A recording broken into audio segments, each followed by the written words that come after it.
Assalamualaikum warahmatullahi wabarakatuh. Selamat pagi semua, episod ke-13 Gaya Hidup Jaya dalam segmen saya hari ini dalam Aki Show. Alhamdulillah, syukur kepada Allah Subhanahu Wa Taala. Setiap kali kita kena ucap syukur, walaupun dalam ucap kata kita bercakap syukur, dalam hati kita, perbuatan kita pun kita kena sama seiring bagaimana kita nak rasa bersyukur. Bila mana kita bersyukur, dia akan secara automatik Allah akan ganjarkan lagi kesyukuran kita itu dengan lagi nikmat yang diberi. Sebab kadang kita lupa manusia kan, manusia memang sifat asasi dia adalah pelupa. Bahkan Tun Mahathir Mohamad pun pernah sebut, Melayu mudah lupa. Betul tu, betul apa yang Tun kata tu.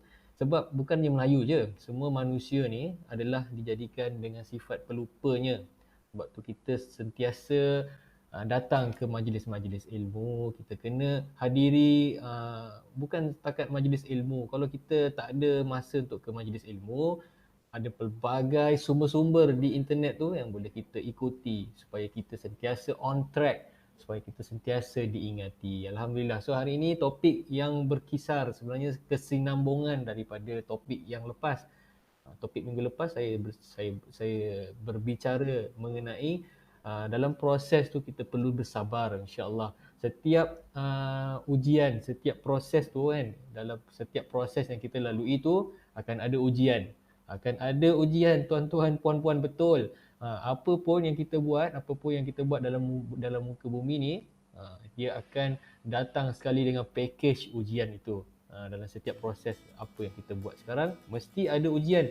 That's why setiap ujian yang kita dapat tu berbeza dengan setiap orang. Okey, saya ambil contoh. Okey, baru-baru ni siapa sangka pada tahun 2019 kita diperkenalkan dengan satu wabak yang bernama COVID-19. COVID-19 yang asalnya daripada satu daerah kecil di China, dan kini dah hampir pun ke tahun kedua ni kita masih lagi hidup dengan wabak ni.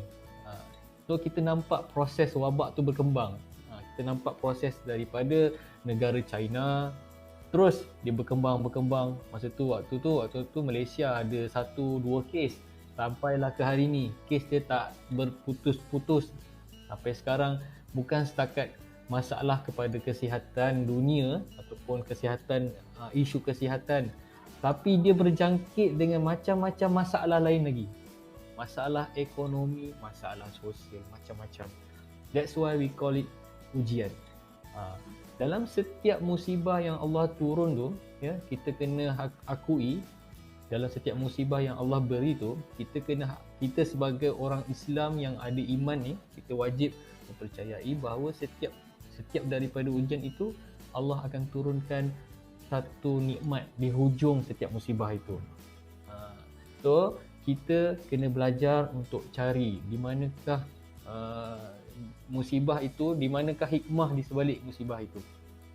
That's why whenever apa pun yang kita buat, dalam setiap proses yang kita buat tu, the number one is kita sejauh mana kita ready untuk menerima ujian itu sendiri.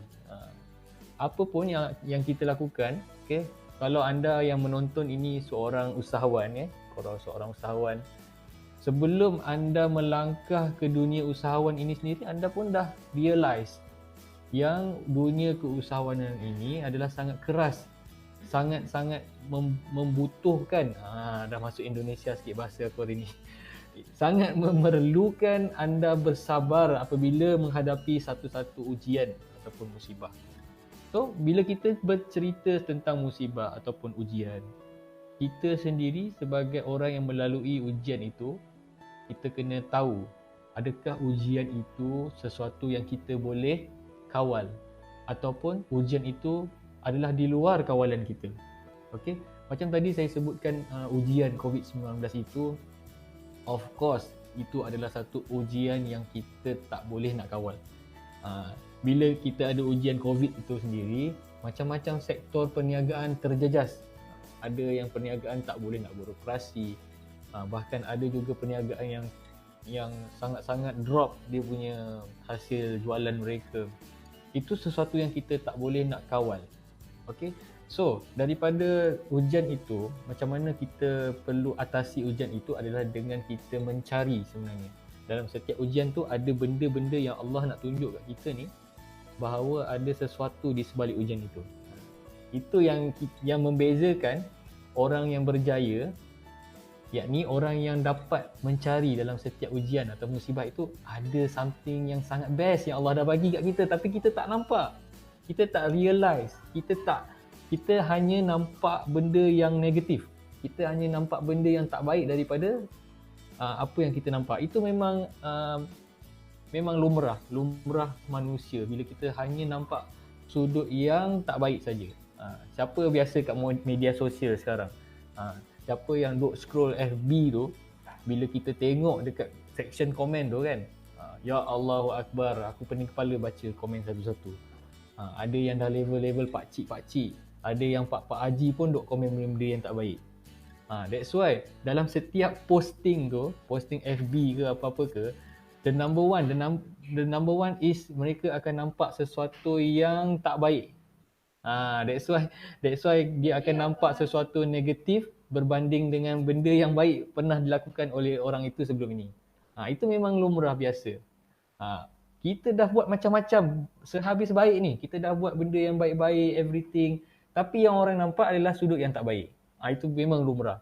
Sama juga macam kita yang akan menghadapi ujian ni, yang sedang menghadapi ujian ni, dia akan nampak, kita sebenarnya akan nampak benda yang tak baik, benda yang negatif. Contohnya kan, siapa yang bisnes mesti pernah rasa ni kan, pernah rasa sale sangat-sangat drop. Macam mana aku nak bayar gaji, macam mana aku nak bayar sewa, macam mana aku nak ni. So banyak dalam satu masalah tu. Masalah dia masalah sale tak ada kan contohnya. So dia akan berkait-kait. Kita kaitkan dengan macam mana nak bayar gaji, kita kaitkan dengan macam mana nak bayar sewa, macam mana dan. So sekeliling kepala otak kita duk fikir masalah.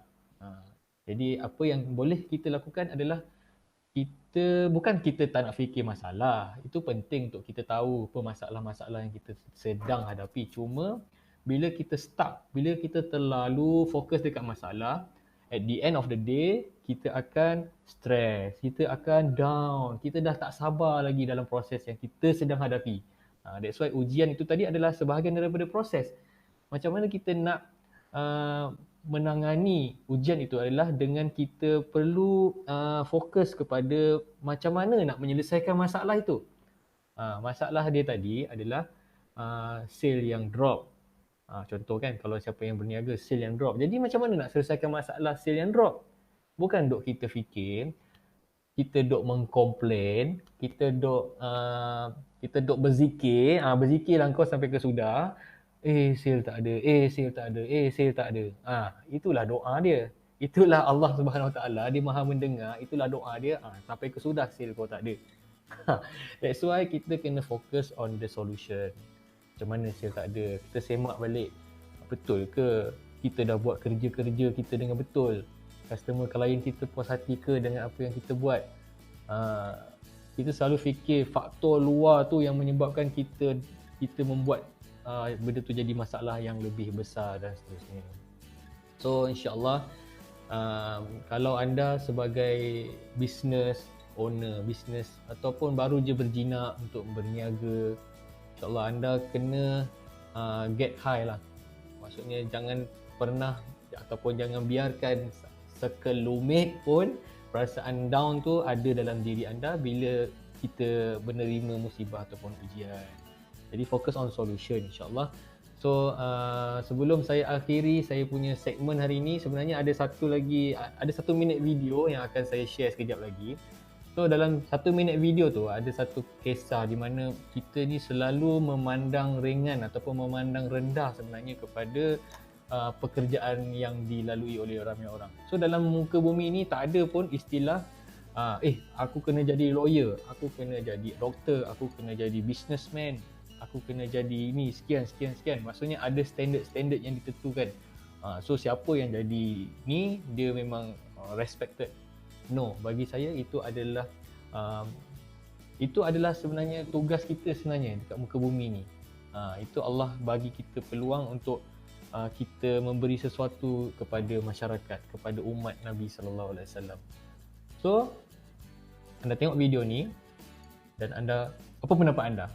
Kalau ada dekat bawah tu ada ruang komen tu, anda boleh terus komen. Sebab dalam Aki Show ni memang kita akan celebrate the positiveness. Kita akan cari something yang positif instead of kita duk fikir benda-benda yang negatif. Kita tukar yang negatif tu kepada yang positif. Tak kira dalam hidup kita macam mana kita menjaga kesihatan. Sekejap lagi bersama Abang Yus akan cerita lagi. Last week dia ada cerita pasal puasa, so saya dengar hari ni pun dia akan elaborate lagi berkenaan dengan puasa. Yang dari dulu lagi kita orang Islam disuruh berpuasa. Mak Saleh yang sekarang ni baru tergila-gila, dia ada nama-nama dia. Dia sebut ada ini, ada fasting sekian. Padahal kita dah lama pun implement benda ni. So, stay tune dengan Aki Show, 1 minute video daripada saya. Assalamualaikum warahmatullahi wabarakatuh.